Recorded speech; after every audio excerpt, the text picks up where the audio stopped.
Yo, kemerdekaan hak segala bangsa, tertulis jelas pembukaan UU Indonesia. Kalau kami Aceh, Papua, Maluku meminta, bukan makar, ini amanah bangsa, fakta.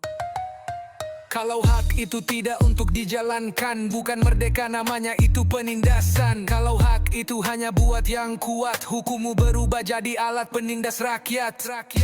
Mana salahnya kami menuntut? Mana salahnya kami bersuara? Kami jalankan pasal pertamamu,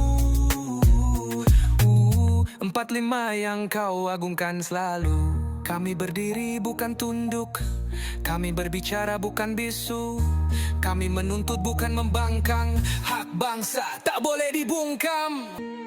Jika kemerdekaan hak segala bangsa, maka hari ini kami menuntutnya.